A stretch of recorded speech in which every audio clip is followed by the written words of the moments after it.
Yo, yo, yo, what is up? We are back once again. It is Hoops and Brews. We haven't done this since the NBA Finals. I guess we could say actually a lot has changed in the NBA since the NBA Finals. Joe, how you doing? How you doing, brother? How you feeling?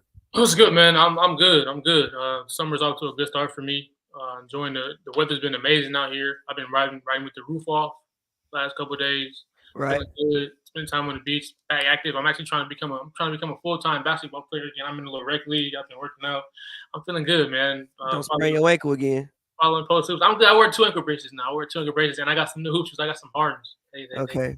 They're pretty hard. They work for you. They work for you. It's good for you. They're working great. They're working great. They're Okay, working good. okay. Yeah, obviously, congratulate the Boston Celtics. I mean, it's kind of old news now, but Boston Celtics, they won the championship, took care of business, did what they should have done. A lot has happened. Um, I guess we can. Well, actually, let's start with the NBA draft. Obviously, the NBA draft was just 2 day draft now. I forget how you pronounce the bro name who got picked number one. I'm Um, I can't even. I can't help yeah, you I can't even pronounce bro name. All I know is bro from France from the Hawks went number one. The Hawks obviously have been a very active team. They got the number one pick before we started this pod. DeJounte Murray just got traded to the New Orleans Pelicans for is it 2 first-round picks and Larry Nance? Larry Nance, yeah. 2 first and Larry Nance. So the Hawks have been a very active team. I mean, I guess first and foremost, number one pick. What do you think about the Hawks' decision at number one? What do you also think this trade says about the direction they're taking? What do you think it says about? Do you think Trae Young is next to get traded? Do you think they just stick with Trae and the new guys and ride it out? What do you think? I guess. Um, I think with the number one pick, I know they kind of surprised people. I know Sar apparently he didn't want to go there because he's a big, and they got Capella and they got Anya Yeah. already. But I think with the number what they were doing, I think they picked if you don't take the Sar guy, then I guess you're kind of stuck with this guy. But he looks, from what I've seen, he looks to be very raw. It's definitely not. It's not an impact pick. It's not a pick where you got you expect to throw him in there and play him 30, 35 minutes a night and expect him to produce. It's not that type of pick. It's a guy you're going to work with over time, and hopefully. And I mean, making a pick like that, maybe they are in the direction of trading Trae Young, because he's not Trae Young at the point in his career where he's ready to win. He's had a small taste of winning. We've seen him in the conference finals. We've seen him lead decently Hawks teams top four seeds in the Eastern Conference. It seems like he's in a direction where he wants to win. You trade away arguably his second best player, and then you draft a guy first in the entire draft who's pretty much like just not kind of raw and not there yet. So it seems like they're moving in the direction to where they are, maybe just trying to tank a little bit, or just be a young team. They got some good young pieces. Obviously, one of the better young pieces in the league, Jalen Johnson. Onyeka was great last year in spots when Capella was out. He came in and held it down. They still got Herter, right? Or no, is it Herter? No, he's not there. They have DeAndre Hunter still. Oh yeah, DeAndre Hunter. They just traded AJ Griffin. They have Bogdanovich still. So I mean, they like listen. I mean, I personally, I think you had to get rid of one of them. And obviously, it's a business first. You got to sell tickets. Trae is a guy who people will come to see. Also, think about Trae Young is like, what's equal value for Trae Young? Granted, I know we all have our thoughts about Trae Young, but Trae Young is still 25-10 on his worst day, right? That's right. Yeah, so he's still 25-10, pretty much on his worst day. So I mean, you have to be careful with that, because I don't know if you can, like, you may trade Trae Young and not be able to get back somebody else who is as good. I mean, you see what they got back for DeJounte Murray. They got back 2 picks, but they got, what is it? Is it whose picks are they? I didn't see the details, but I think one of them is, let me actually look before I speak on it. I think one of them is they got, actually no, they got Dyson Daniels, so that's a good pickup. They got Dyson Daniels. They got the 2020, they got the 2025 round, 2025 pick from the Lakers, and the 27th pick of the Bucks, and the least favorable pick of Bucks and Pels. I guess Dyson Daniels is probably the biggest asset they got from there. Dyson Daniels got, he didn't really get too much of a chance to shine in New Orleans. Hopefully he'll get more of a chance to shine with the Hawks, and so maybe you want to run it like that. But what I'm saying is, you didn't get that much value. Like, you got a solid return, but it's not like you got like another all-star caliber player. And I think draft picks in this day and age have sometimes become the most overrated asset on planet Earth. They aren't really valued in the NBA. like they're valuable, but at the same time, like, bro, you got the 2025 pick from the Lakers. I think the Lakers will be a decent team next year, right? I think that at worst you have the 19th pick in the draft. Probably 9th. Yeah, at best, I think that's probably around the best. This year, Lakers were 17th. I mean, it's gonna be probably Like, yeah, you got like 17th, like 48 games. Yeah, like at that point, it's kind of like a crapshoot. You know, it's not like you trade it. Like, you know, now you get like a top 5 pick. You get the least favorable of Bucks pals, which is probably, I'm assuming, it's gonna be the Bucks pick in the Bucks or Pelicans pick in 2027. The least favorable. So now you even get like the best deal of it. So like a lot of these picks are overrated. So I think that, you know, you still have a solid young nucleus as far as the number 1 draft pick. I know he could shoot. He's like the 3-and-D type of wing. I think that, you know, best case scenario, you hope he can turn into like a Mikal Bridges. Best case scenario. Worst case scenario, you hope you at least got Trevor Ariza.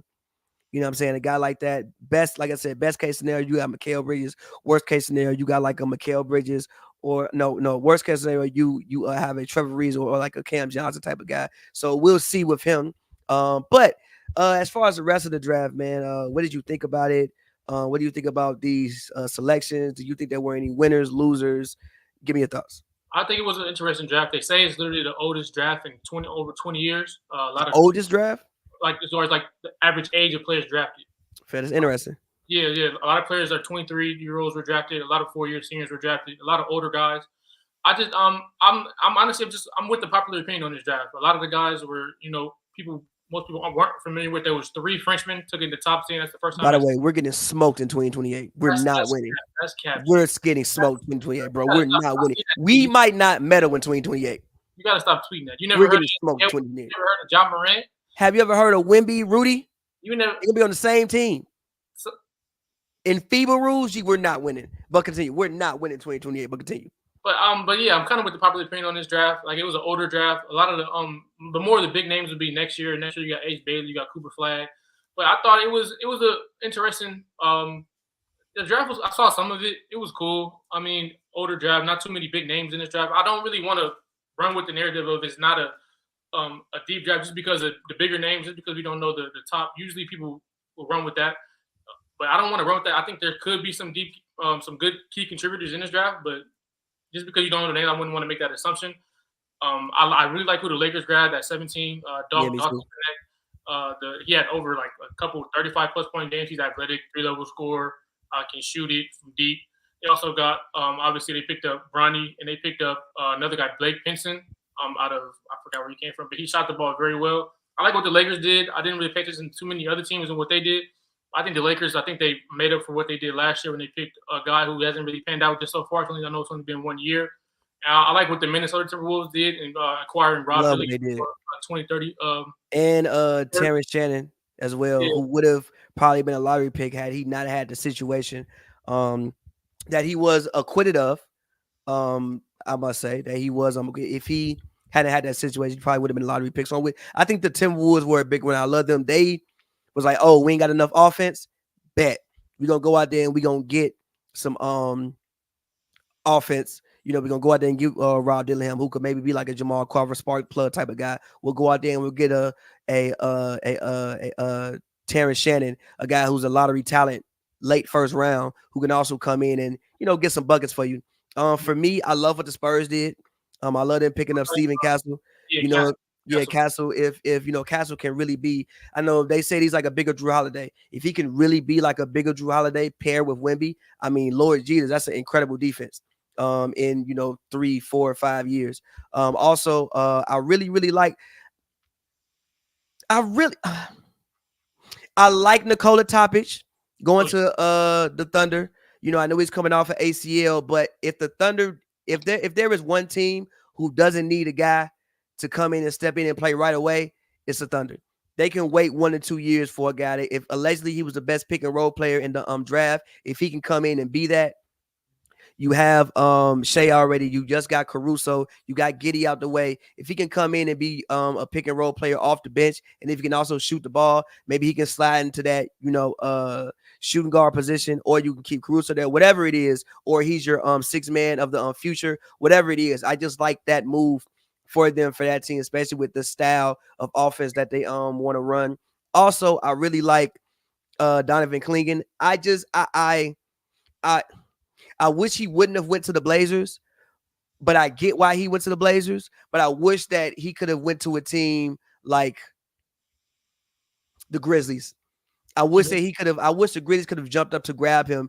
And I'm only saying that because the Blazers, granted, they have Rod Williams, who I think they'll probably move off of. But you also have Aiden. So, like, what does this say about what you're gonna do with DeAndre Aiden? You know, Aiden has 3 years. I think he has 3 years left on his deal at 141. So it's not with like the cap going up. It's not too crazy of a deal, but I think Clingan is a guy who can come in from day one and start and be a starter in the NBA. I'm not going to say that he's going to be like, some all-world type of guy, but I think he could at least be like a Jared Allen, a Walker Kessler, that level of a big who may be a guy who can make a, all-defensive team a couple times. Nick Claxton, who can maybe like an all-defensive type center in his league. So I like the pick. I just wish that he would have went somewhere else. Also, I really like, again, yes, I do love what the Lakers did. I think the Lakers made off. I think the Lakers made off pretty well. I think they won. I think they needed shooting, so they obviously addressed what they needed in shooting. Also, he is probably the most NBA ready player that they could have gotten at that pick. I understand why he fell down because he's a little bit of an older guy, but that's what the Lakers need. Obviously, you have LeBron James, you have Anthony Davis. So no matter if I think that they actually have an actual chance in contending, you're still in contention mode when you have those guys on the roster. And I know people were talking about Bronny. I don't have an issue with the Bronny pick. Here's why: the Bucks picked somebody from fucking Australia who averaged 2 points. AJ Johnson, if I'm not mistaken, is his name. AJ Johnson literally went to Australia last year and averaged 2 points and 1 assist and got picked first round. And he averaged 2 points and 1 assist last year. Bronny was the 55th pick. I have no problem with that, man. Like, bro, Agreed. I know talking about nepotism, bro. I don't care. I don't care. We talking about pick 55 and what's supposed to be a weak draft. Congratulations to the man. Again, I saw somebody who went first round who averaged 2 points. So I think the Lakers did what they should have done. I like the draft that they had. And yeah, I think we'll see as far as and also Montes Bucelis that the Bulls picked up. Who, if you did mock drafts a year ago or 2 years ago, I remember looking at him, he was the number 1 pick. He went to the G League Ignite. His draft stock fell a little bit, but he's a Chicago kid. He's going back to Chicago, a versatile wing, can shoot, dribble, pass. So we'll see, what he has to offer with what the Bulls are building out. And I think the most interesting pick in the top in the lottery is probably Zach Edey. A guy, I think it's the most interesting pick. We'll see how it pans out. Like, sometimes I think that people look too much at what people can't do and forget what people can do. I think one thing you can't teach is size. Like if he could just be a imposing presence with Jaren Jackson, because Jaren Jackson don't want to rebound. He only gonna get you about 5 rebounds. If he can go out there and get you 10 boards, put his hands up and just do this, I mean, I think you may realistically have something. I think the one thing that the Grizzlies were missing was a rim protector, especially with Steven Adams being out for the whole year and maybe being on like the other side of his career. So, we'll see. Yeah, the only thing that worries me with the Zach Edey thing is obviously he's bigger. Him playing at Jaws pace kind of worries me sometimes. I don't know if I can see him getting up and down, the way the Grizzlies like to play. That's a big question mark there, I think. But besides that, yeah, I agree with what you said, the size and his ability to kind of impact the game off rip, because he's going to be bigger than a lot of guys already from the jump. I think Kyle Flipowski from Duke, I think that was a good pickup in the second round for the Jazz. I think it was a good pickup. I'm not gonna get into that, but the whole story that I mean, he went to the perfect place, Utah. you went to the. His family didn't agree with you. They don't. His family not endorsing that. His family ain't endorsing that shit. Family is not endorsing that, but moving forward, obviously, I don't want to take too long today. But NBA offseason, it's shaping up to be a very, very interesting offseason. Mikal Bridges, they completed the Villanova 4. I guess we could start with there and the Knicks, because I think the Knicks are probably the most going to next season to me they're probably the most interesting team. Like I think they have a real shot at the finals next season. So I mean, I guess what do you think about the trade? OG is expected to re-sign. I think it was 5 years, 212. 212, 5 years, 212. So now you have a core of Brunson, Mikhail, OG, Randall. You still got Hart. You still got Dante. You still got Miles McBride. You still got Mitchell Robinson. Harkenstein may be a guy that you can't sign back, but you still have your core of guys. Huh? Mitchell's still under contract for next season? I think he's on contract for next season. I think he is. Okay. I think he is. I think he's on the contract, but Harkenstein isn't. I could be wrong, but I think he is. Okay. So what do you think about that? Like, man, what do you think about the Knicks? How excited are you? How excited are you about the trade? Yeah, what do you think about it? I think it's fire. I mean, coming from somebody who's been pretty much actively watching the Knicks the last 2-3 seasons, I think it's fire for them. I think it's also kind of, a monkey see, monkey do move. Like you see Boston wins the championship with all these wings. So what do you do to retaliate the championship team? You kind of get the same thing. You get guys who can match up with them, guys who can make it tough on them. I think it was a big win now move from the Knicks, trading 5 first-round picks for Mikal Bridges. Obviously, some of them are protected, but I think it's insane. That's more than Rudy Gobert, and that was more than Donovan Mitchell got in just off first-round picks. I think that's you can argue that's a lot. But I think that when you have what you have now with New York and you have that core, you have that winning atmosphere that you built up over the last couple of years. The Knicks have been in the playoffs, I believe, 3 years in a row now. They went to the second round twice, 2 years in a row. First round the year before that. And you just building up on this momentum. The city of New York has been amazing. I watch it from afar. I can tell the vibes and just the energy out there is hype. So you go out there, you ride this energy out. You continue this winning culture. You build around Jalen Brunson, who I believe has honestly proved himself to be pretty much a tier 1 superstar. You take a ton of pressure off of him because there was a lot of times last year in the playoffs when Jalen Brunson is literally there be plays in overtime and late in the fourth quarter when you need a bucket, and you got Jalen Brunson literally dribbling the ball 22, 23 seconds on the shot clock and then throwing up some shit. Like now I feel like you take a ton of pressure off of him. Obviously they were injured last year as well, so that's probably why a lot of that happened. But you take a ton of pressure off him moving forward. You got guys who can guard, guys who can make up for. Jalen Brunson, obviously, he's a smaller guard. You might have something. One of the biggest issues with him is his ability to defend. You got 3-4 all-world defending wings on this team at one time. You're talking Mikhail, OG, Hart. These guys play hard. They get around. They match up. They're lengthy. They can shoot. They do all this stuff to cover for Jalen Brunson's deficiencies. And you, like you said, you keep a Mitchell Robinson for rim protection. And still, I'm very interested to see. I'm not 100% balled in on how Randall is going to fit into this. But I think that I believe he's under the contract for 2 more years, and I think he only makes around 25, 26 million a year. If they can just run it out, maybe test it out to All-Star break, see how he fits with them, and then you can use him as an asset. You're going to get some picks back, or however that plays out. I think you give him a shot. But I think that they're building one hell of a team, one hell of a nucleus in New York. You also still got Dante DiVincenzo. You got the roster is built out well. They love Tibbs. He set a great culture down there in New York. I think that they're putting all the chips in and they want to win now. Pretty much, this is probably the heading into the season, probably the best Knicks team on paper since 1999. If we keeping it since the last time. Oh no, this is the best Knicks team on paper since 94. 94. 94. That's fair, but I think that they are moving in the correct direction as a team that feels like they can compete with any of these teams out in the East. Obviously, Boston is at the top of it, but they matched up with them. Milwaukee's kind of a mess right now with the whole Dame thing. Philadelphia, Embiid's always hurt. Indiana's on the come up, but it's just a lot of question marks in the East. And I think they go out there and they trying to get rid of a lot of these question marks, and they want to stamp themselves as a contender. And I think they've done a great job of that so far. We'll see if they can bring back Hartenstein, who was huge for them. A lot of people forget last year Mitchell Robinson was out most of the year. Hartenstein stepped into that starting role and played absolutely amazing. They don't get as far as they get and win as many games as they do. Hartenstein doesn't come in and do what he did for that team. So even if they can bring him back, even if it is off the bench as insurance for Robinson, Hartenstein, I know the tax rules are bad. Maybe I saw a way they can do cheaper option for you though. Yeah. I have a cheaper option. I saw that they were interested in Andre Drummond. Oh, but Drummond, I don't know. He ain't no Hartenstein, but he's definitely 1,000 times cheaper than Hartenstein. He's a better rebounder.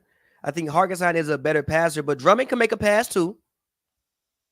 Drummond can't shoot free throws. He cannot shoot free throws. He's just a little too. He can't. I don't think he can protect the rim like. and he's not really a threat. Hartenstein has a little floater from the mid range. He can get you some points, man.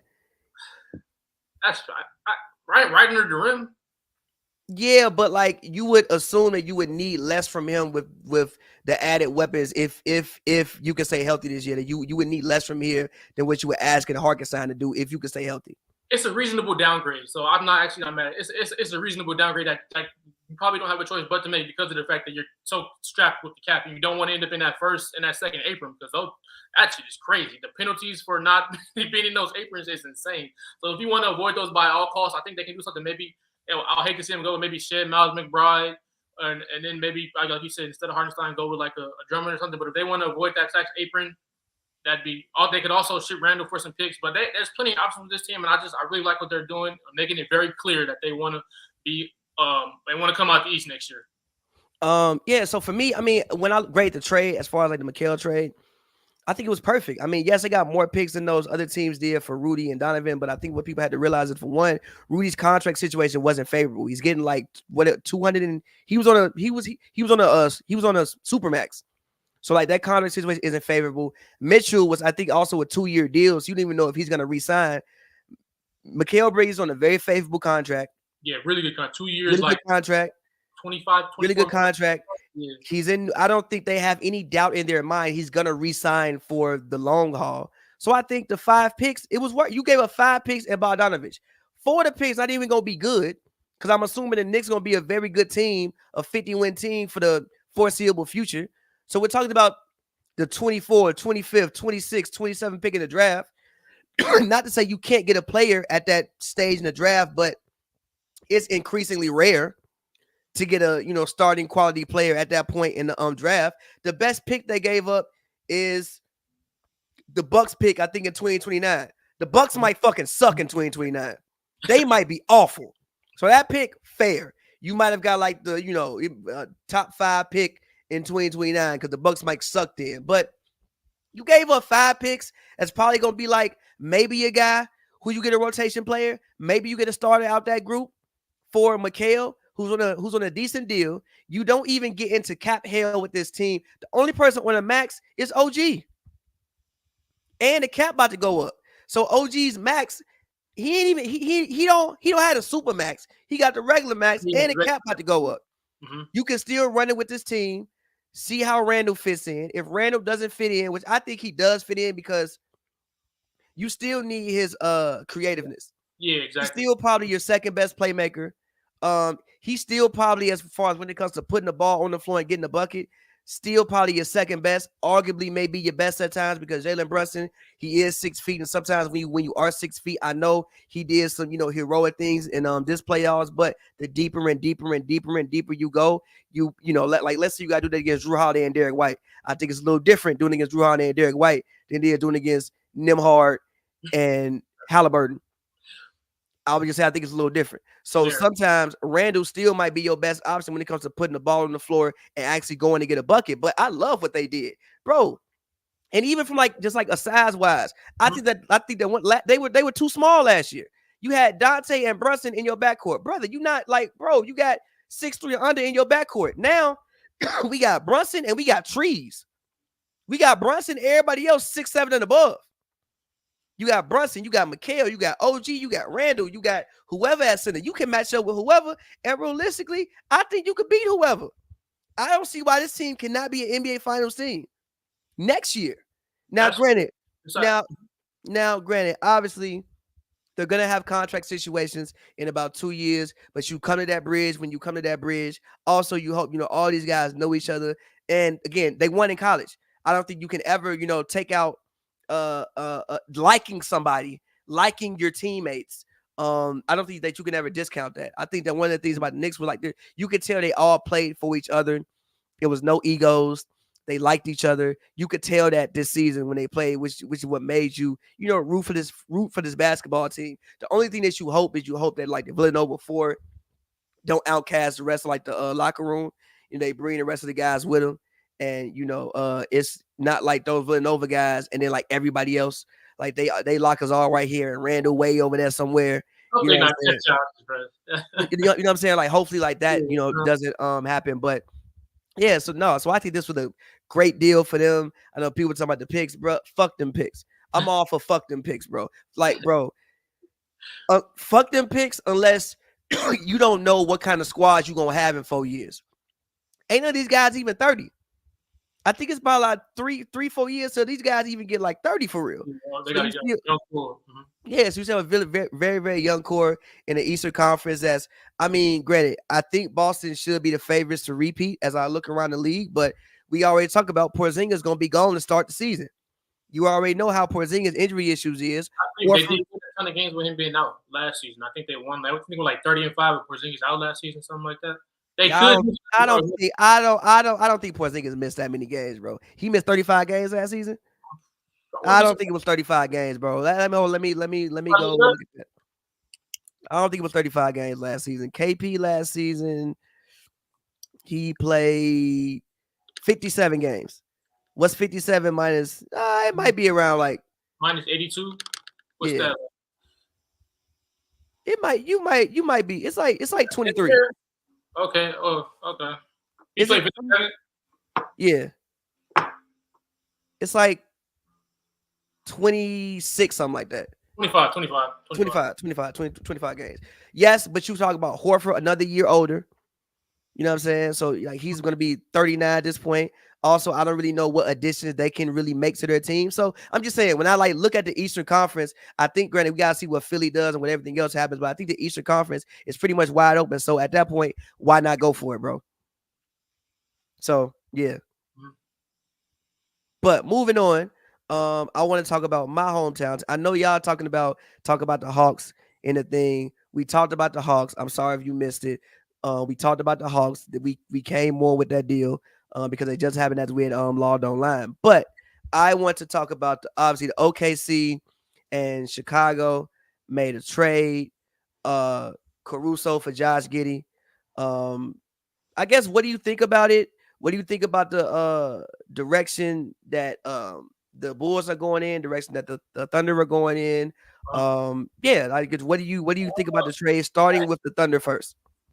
Starting with Thunder first. I think it's a great pickup for the Thunder. There was a lot of times with Josh Giddey, even though he didn't have a bad season at all last year. He filled the stat sheet up a lot of games. Actually, he gets you points, rebounds, and assists. He sees the floor well. He struggles with his shooting. There's times he was an offensive liability with teams literally just leave him open, and he wouldn't be able to capitalize on that. And that's obviously a huge issue for any team that's contending, and you want to make a deep push into the playoffs. So times that he looked out of place. Despite the fact that he did produce, so I think that replacing him with a guy like Caruso, I think it was a big time move for OKC. You also think about it like this: you're pairing Caruso with Dort, so that's going to be your wing. That's terror. So that's automatically it's a deep upgrade defensively. Now offensively, Caruso, I'm pretty sure he's shooting at least 35% from three. He also brings a championship pedigree. He won a championship with the Lakers in 2020.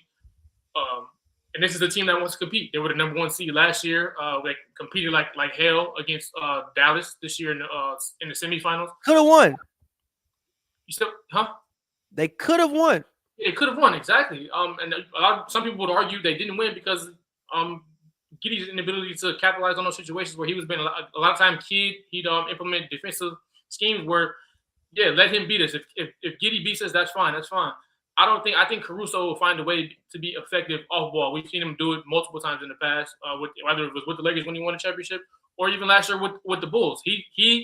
Caruso, whether if it's slashing off the ball, whether if it's spotting up, whether if it's catching a lob, finishing like that, he will find a way to be productive off ball. And playing with Shai Gilgeous-Alexander, that's exactly what you need. You need guys who will be productive off ball because Shai is perfectly fine with the ball all game.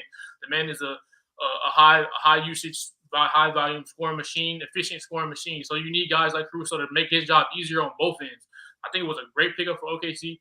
I like what they did to bring an all defensive guard to pairing with Dort. That takes a lot of pressure off of Shai defensively, and it makes your wing defense ton a lot better. You want to go? Want me to go from the Bulls' perspective? No, we can keep it with the Thunder real quick.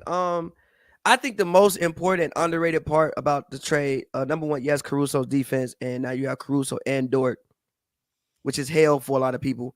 That's like a lot to get past for most teams. But I think the biggest stat of it all is it's going to last 2 years, right? So 22-23, Caruso took 50% well, he took 49% to be specific of his threes from the corner and shot 40%.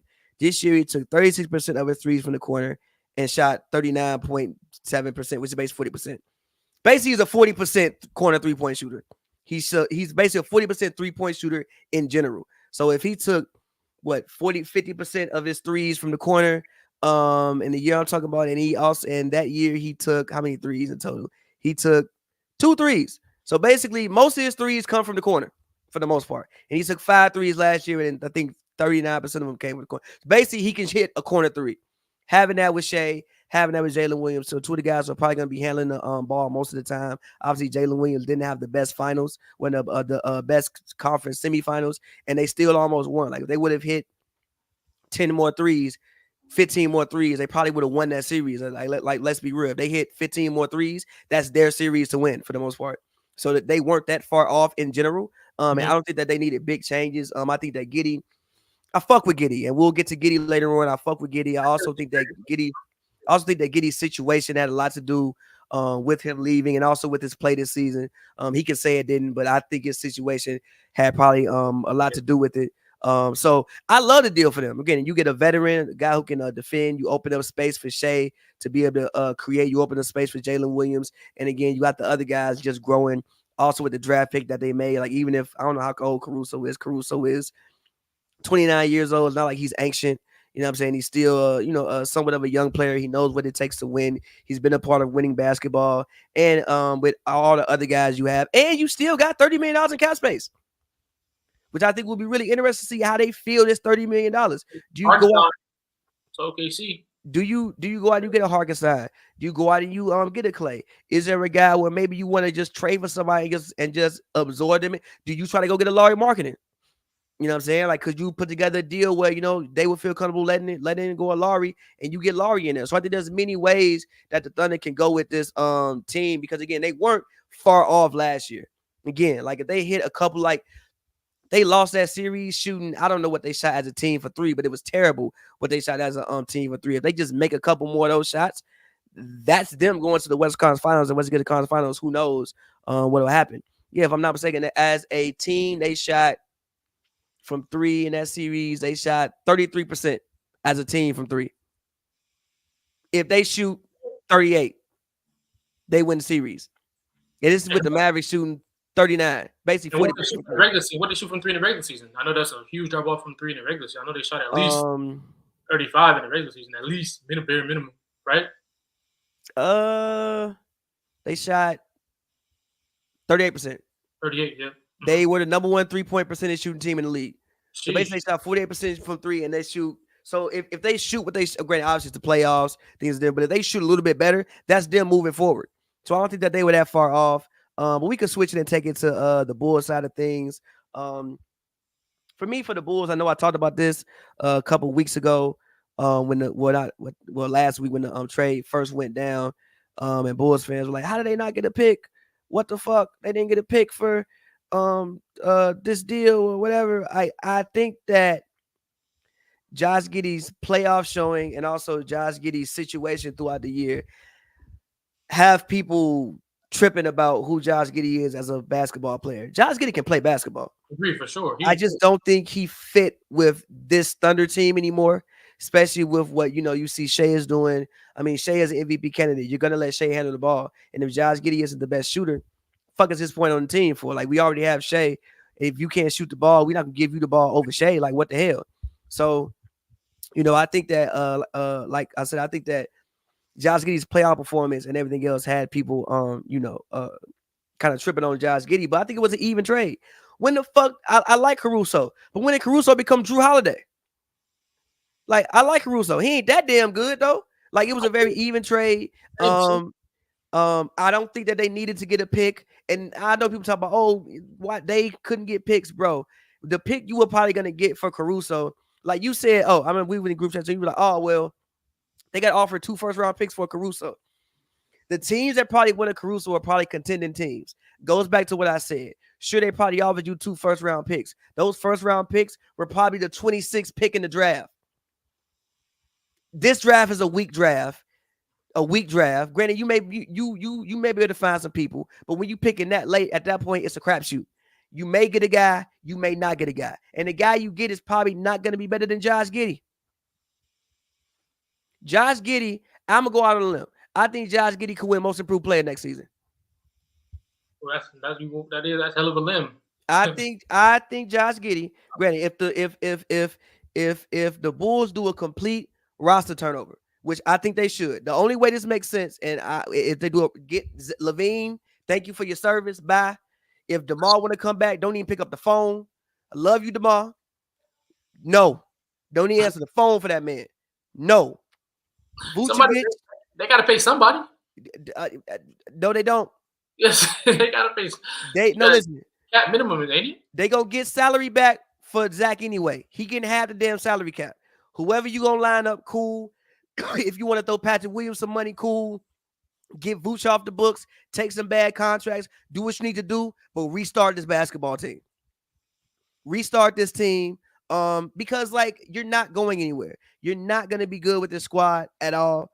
And so just restart it. And again, I think Josh Giddey, Kobe White, Io, if you really want to re-sign Patrick Williams, go ahead, go re-sign Patrick Williams. But like I think that they did what they should have done again, as long as they actually have a plan to restart this roster. I think they did exactly what they should have done for this team. And I don't have an issue with it. And again, I'll go out on a limb, but I think Josh Giddey can win Most Improved Player next season. If Josh Giddey this season averaged like 14, 6, and 5, I think he can give you 18, 6, and 7.5 next season. I think he could be a triple-double threat every single night. That's pretty much his whole career. He's been a triple-double threat. The big thing for me with this trade is, this is for me, I'm coming from a different perspective as you, assuming they do want to keep the roster intact. I think that they, what I saw in this trade, the first year Lonzo Ball got there was 2021.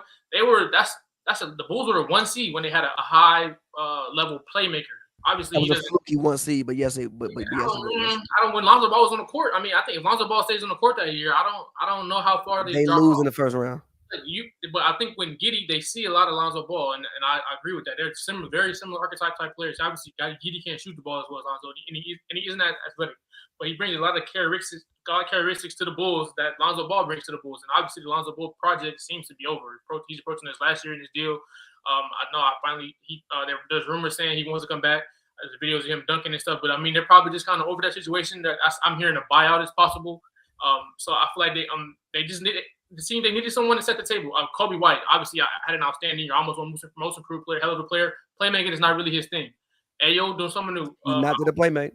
Not a playmaker. The guards they have, I think Levine, DeRozan, Bucci Man, Drummond, and those guys, they need someone to kind of push the pace for them and set the table. Josh Giddey is the perfect guy for that. They have not had that since Lonzo Ball went down his knee injury. So I feel like you get a guy who can get the ball in their hands, take the pressure off of them. And I think the Bulls, as we've seen from multiple general manager reports, they don't really want to compete. Like, they don't really want to be a contender. They want to be one of those 8, 9 seeds or whatever. They want to be in that area. That's the perfect move for them. So I think this is a good move to take some pressure off the guys that they're number 1 and number 2 options, get them in place to have a better offense and keep filling the seats in Chicago. And I think that it was a good move. I'm not mad. To hell with all that. You got to break it all down. I swear to God, they saw that. You got to break it all down. Like, no, because again, even with this move, like defensively, you're not going to be the same. I fuck with Giddey, but defensively, he's not. Like, yes, Lonzo had the playmaking, but also it was his defense, and you had Caruso. Like, you had 2 great defensive guards, and now that you don't have anymore. So hell no, to hell with all that. You need to break it all down. It wasn't working. Restart. But and we can end on this probably. But the biggest story of the offseason, Paul George. I think at this point in time, I think LeBron was a story, but obviously Bron's not leaving. They drafted your son. You're not leaving. You're going to play with your son. By the way, what are you going to do on the first Bronny to LeBron lob? Screen. What are you going to do? Screen. Run across the house. Are you going to buy a LeBron James Jr. jersey? I could see it. I could see it. Also, what number does Bronny pick? He picked 9, I believe. He picked 9? It's Robert. I think he picked 9. Yeah. 6 upside down, 9. That makes sense. Nah, for real. It's like 6. I turned the 6 upside down. It's a 9 now. But yeah, no, like I actually can't wait for that. But the Paul George situation, I think the deal breaker is the Clippers don't want to add a 4th year. PG wants a 4th full max year. I think he has until I think it's tomorrow to either accept or decline this player option.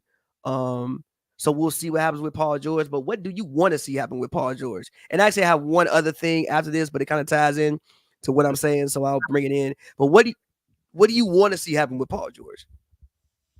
My personal, what I would like to see,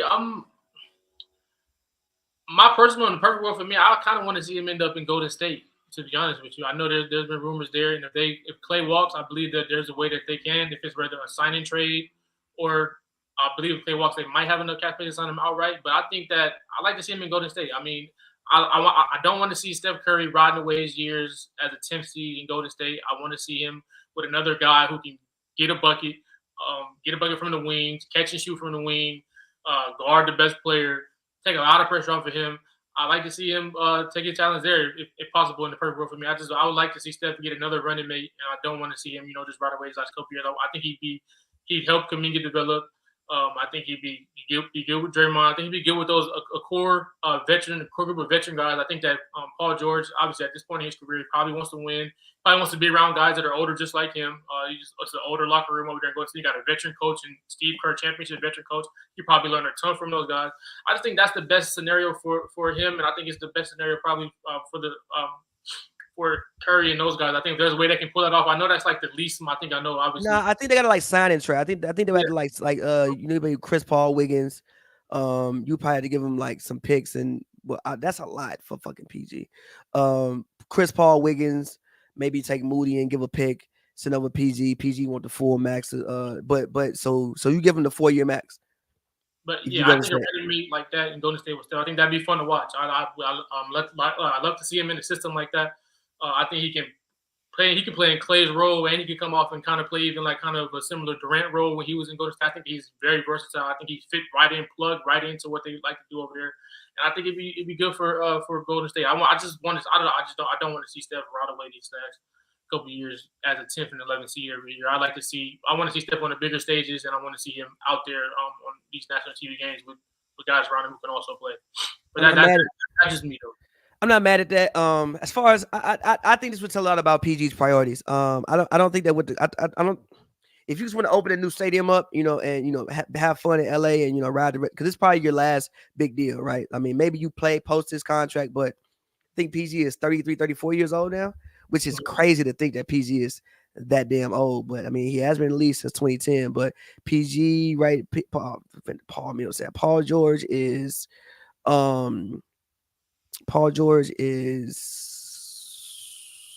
old is PG? PG is 34 years old. He just turned 34. Yeah, so if you get a 4-year deal, that puts you at 38 years old. Everybody's not LeBron, so this is probably your last deal. Basically, this is probably your last deal. You're probably going to retire with this. So, I mean, I guess we'll see what PG values.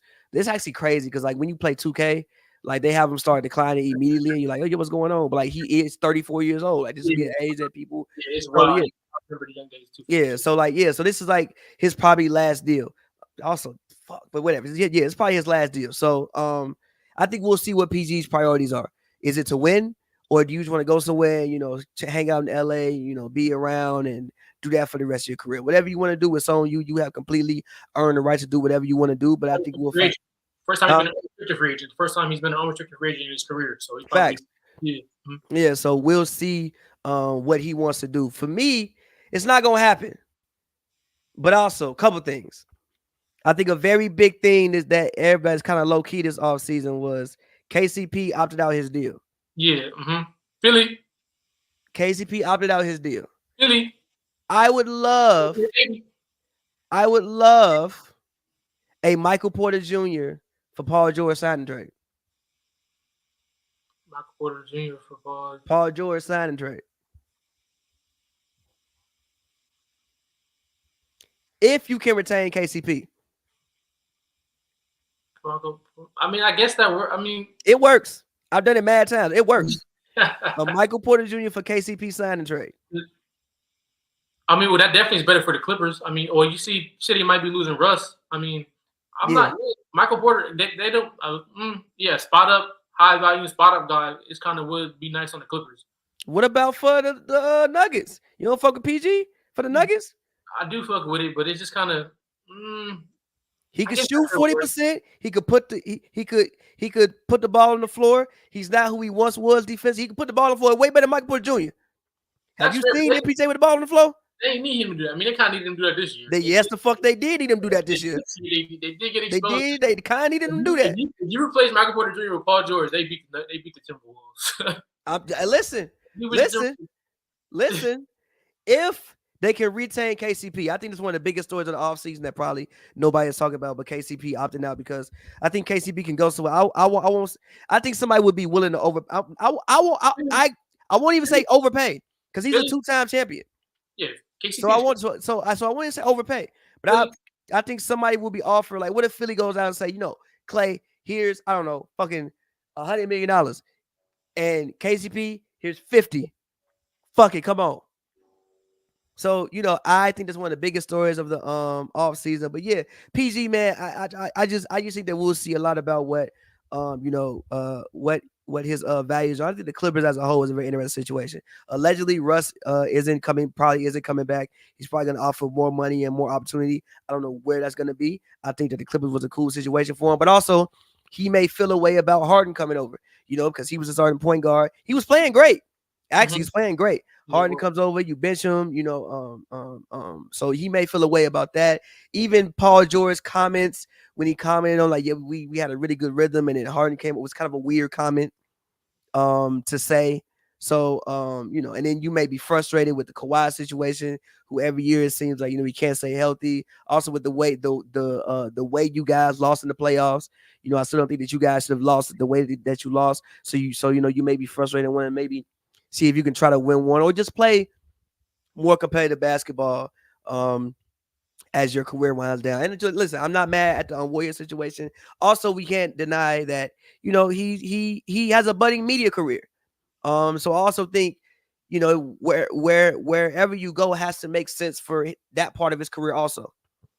Obviously LA makes sense for it. Granted, you have the internet now, so things can kind of be whatever. But at the same time, you don't want to get stuck in Orlando. You know what I'm saying? Like, you don't want to get for real. You don't want to be stuck in. I think it makes everything progressively harder if you're in Orlando. Philly would be solid though. Philly wouldn't be bad for them. I mean, yeah, you like an hour away from New York. It can happen, whatever. But still, I just think you make everything progressively harder depending upon where you go. So I wouldn't mind the Warriors thing. I see, somebody put up a lineup of, Curry, Paz, PG, Kuminga, Draymond. It's a solid lineup. That's like a solid 2.0 iteration of the Warriors. I think the Clay thing is kind of unfortunate, but all good things have to come to an end. And I also think that at this point in Clay's career, Clay could actually probably be better served somewhere else and still have an impact. If Clay goes to OKC, if Clay goes to the Magic, if Clay goes to Philly, I think these are all. It's not like Clay was bad last year. These are all places where Clay could go. I know we don't have Thomas here to do the Clay Thompson trade machine, but if Clay, I think these are all places Clay could go and still have some level of a impact. But before we get out of here, is there anything else that you would like to talk about? Yeah, I want to touch on. I kind of want to talk about Angel Reese for a little bit. I watched the Sky versus Aces game yesterday. Yesterday they got a welcome to the league moment. Cardoso and Reese was matched up with Aja. She came out and had 25. Aja came out and had 25. I think the first half finished with around 32. I think that it was a hell of a game. You said Aja, right? Yeah, Aja. She's exceptional, by far the best player in the league. For sure. And Angel still came out there and she still competed. I think she finished with 18 and 11. The big thing with Angel, she's a generational rebounder off rip. The big thing with her is if she can get her finishing together and somewhat develop a jump shot, she could be one of the biggest bigs in the WNBA history. The fight she plays with and the horsepower in her, she don't stop. She goes she goes at you no matter who you are. I saw a couple of possessions where she matched up with Aja. She didn't shy away at all. I've been very impressed by her. I think Trinity Carter has been great at getting downhill. Where she hurts though. The Sky is also a very weird team. They got Cardoso and Reese both in at the same time most of the time, and I think it's kind of insane because the court. It's not that much space on the court. So shout out to Trinity for still. I don't know why I don't want to cut you off. I don't know why in the W they still do this. Like the W tweaks me. No, it's not even that. It's like the W tweaks me out because it's like, all right, right. So how tall is Cardosa?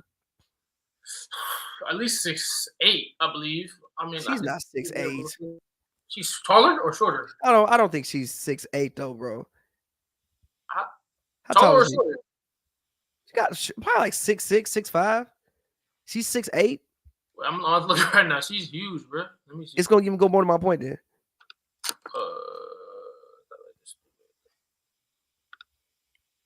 My point is, I don't know why everybody can't shoot. She's 6'7". I don't know why everybody can't shoot. Right? Like she is a size where you, in theory, should be taking more threes. Huh?